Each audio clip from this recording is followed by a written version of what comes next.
Good morning. আমার সকালটা আজকে তোমাদের সাথে শেয়ার করলাম। সকালে প্রচণ্ড কুয়াশা ছিল, আর সেই কুয়াশার মধ্যেই দুজন বেরিয়ে গেছি। ও আমাকে দিয়ে আসতে যাচ্ছে, তারপর ও চলে আসবে। আর এখন আমি এখানে চলে এসেছি আমার কাজের জায়গাতে, বসে আছি। ঠান্ডার মধ্যেও আসতে লাগে, সব কিছু করে এটাই ভাবছিলাম।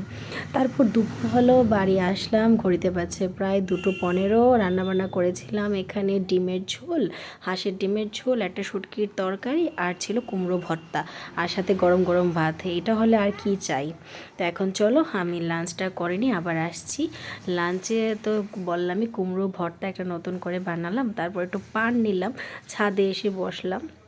আমি বেসিক্যালি পান মাঝে মধ্যে খাই, আর এখন আমরা ছাদের মধ্যে গল্প করছি ওই দিদিদের সাথে আমার বাড়ির। তো দিদি আমাকে দিল, তারপর দিদির ঘরে গেলাম। হঠাৎ করে পিঠার নিমন্ত্রণ, পিঠা আর চা খেতে, সাথে ছিল সিঙ্গারা। তো আমরা এখানে সবাই মিলে মজা করে খাচ্ছিলাম, আর দিদিকে মিস করছিলাম। দিদি অবশ্যই ভিডিওটা দেখবে।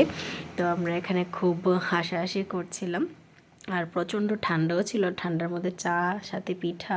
এখানে ছিল এই ছোট্ট মেয়েটা, এর সাথে একটু মজা করে তারপর আমি ঘরে চলে আসলাম। ঘরে এসে দেখলাম আমার পতিদেব এখানে কম্বল গায়ে দিয়ে সোফায় বসে আছে, ওর সাথে এখন আবার একটু দুষ্টামি করছে। আর দেখো আমার জিভে কী অবস্থা পান খেয়ে।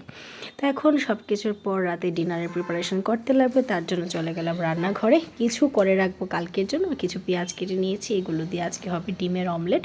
আর হবে একটা স্পেশাল জিনিস, চলো তোমাদেরকে দেখায়। যদি তোমরা দেখতে চাও অবশ্যই কমেন্ট করো, আমি তোমাদেরকে রেসিপিটা দেখিয়ে দেবো। আজকে খাবো আমরা বিন্নি চালের ভাত আর ডিম অমলেট। সেটা গরমের দিনে বেশ একটা ভালো লাগে না, বাট শীতের দিনে জাস্ট ওয়াও লাগে, ওয়াও। এখন আমি নাইট ড্রেস পরে রেডি হয়ে গেছি, আর ঘুমোতে যাব। একটু গরম জল দিয়ে ওষুধগুলো খেয়ে নিই, চলো। আর ওকেও একটু গরম জল দিলাম, জল একদমই খাওয়া হয় না এখন। তো ওর সাথে একটু দুষ্টামি করতে করতে আজকের দিনটা এইভাবেই শেষ হয়ে গেল। চলো টাটা, আবার